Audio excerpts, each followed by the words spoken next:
Bonjour à tous et à toutes, je vais continuer sur Giacomo Meyerbeer et j'en étais resté à l'acte 2, il me semble, l'acte où prédominent les femmes, enfin les rôles féminins, puisqu'il y a le page qui est censé être un jeune homme, et il y a également l'arrivée de Raoul de Nangis, annoncé par le page, et le fameux rondeau du page, qui avait été ajouté pour la chanteuse Marietta Alboni, qui était, paraît-il, d'après ce que j'ai compris, particulièrement doué au niveau des notes surgraves, puisqu'il y a des notes dans le surgrave dans cet air. Non, non, non, non, vous n'avez jamais, je gage, non, rien appris de tel par la voix du jeune page. Non, non, non, et les filles du village. Alors vous remarquerez les non, non, non, non, non. Alors, est-ce que c'est dû à Eugène Scribe et ses facilités d'écriture, enfin ses facilités, ses errances d'écriture plutôt, devrait-on dire, ou au compositeur lui-même qui, pour des raisons pratiques, aurait ajouté ces non, non, non, non, non. Enfin bon, on ne saura peut-être jamais, enfin peut-être que je le saurai un jour, je vous le dirai. Et donc, cet air a été ajouté, et pas, souvent il est coupé. Dans ceux qui veulent reproduire les Huguenots tels qu'ils étaient, il est coupé. Et comme je vous l'ai déjà expliqué, Giacomo Meyerbeer ajoutait souvent souvent non, il modifiait son opéra, voilà, pour l'adapter à de nouveaux chanteurs, par exemple, ou il pouvait peut-être même supprimer des morceaux si le nouveau chanteur dont il disposait n'était pas capable de chanter de manière optimale. Et donc là, il a Marietta Alboni sous la main, et ben il se dit tiens, elle est douée dans le surgrave, voyons, ajoutons-lui un air. Je sais pas si c'est elle qui l'a demandé, je ne sais pas, je vous dirai ça, je regarderai ce qu'il en est. Alors après, juste, donc on voit Raoul arriver les yeux bandés. Donc c'est une grande scène un peu d'opéra comique quand même. Ça, est-ce que ça, c'est pas dans le style un peu de Boldieu, un petit peu encore finalement? Et va suivre un duo, un très beau duo, un peu attendu, un peu conventionnel en deux parties.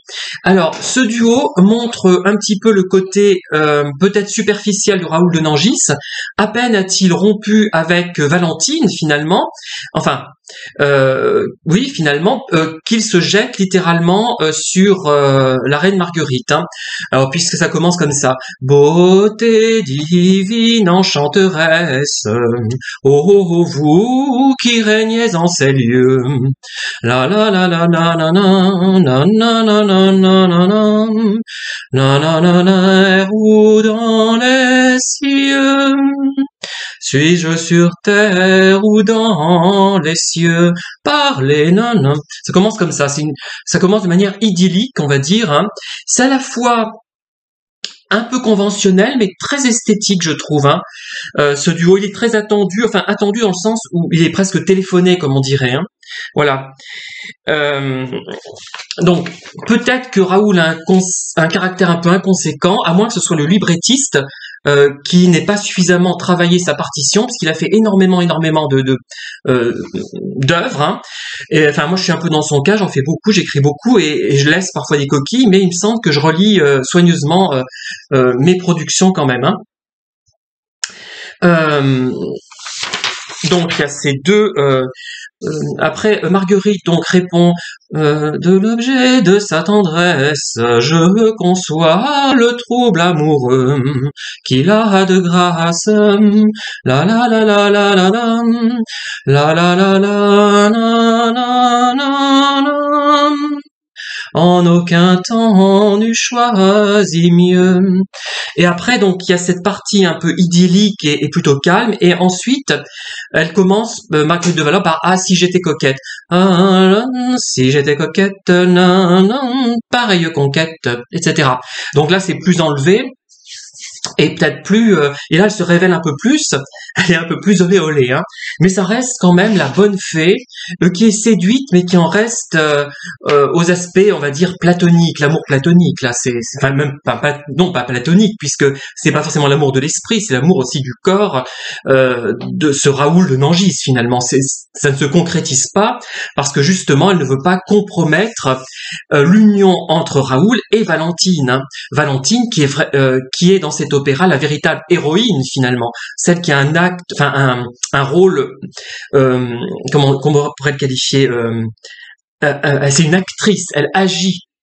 Son rôle, vraiment, c'est quelqu'un qui fait quelque chose, qui essaie du moins, parce que elle est pas toujours aidée par Eugène Scribe, hein. Voilà. Ensuite, nous avons il y a une entrée de la cour qui se fait au son d'un menuet qui est censé montrer le caractère archaïque de cette assemblée. Mais en fait, le menuet n'avait pas été encore inventé au moment de la Saint-Barthélemy, hein. En 1572, il n'y avait pas le menuet. Et paradoxalement, ça évoque quelque chose d'archaïque. Voilà, c'est assez intéressant et curieux. Excusez-moi, oui, c'est bon. Voilà. Alors ensuite, il y a une très belle phrase de la reine qui est prononcée avec quelque chose d'aérien, de nostalgique, de mystérieux. C'est très très beau. Il y a une seule phrase. Encore une fois, je me demande si ce compositeur n'était pas encore plus doué quand il s'agit de faire ce que fait par exemple Richard Strauss dans Rien à Naxos. Il y a de très très belles phrases qui durent, enfin c'est pas long, c'est pas un air, il n'y a pas de refrain, mais c'est très beau quand même. Et c'est ça, il essaie de tendre vers ça. Et je trouve qu'il est en avance sur son époque finalement. Même si, après, je trouve que les opéras où il n'y a pas d'air, entre guillemets, bien distinct, il faut vraiment que le musicien ait des idées musicales, harmonieuses et agréables à l'oreille, hein, parce que sinon ça tombe vite dans quelque chose d'ennuyeux et plat. Enfin, pour moi, pour quelqu'un qui n'est pas musicologue, du moins, attention, hein, voilà. Mais là, vraiment, l'ensemble de cette assemblée, donc fin de l'acte 2, a quelque chose donc de sinistre, hein, voilà. Donc je vais en rester là pour cette vidéo et je vous dis à très bientôt pour la suite de cet opéra. Merci de m'avoir écouté. Au revoir.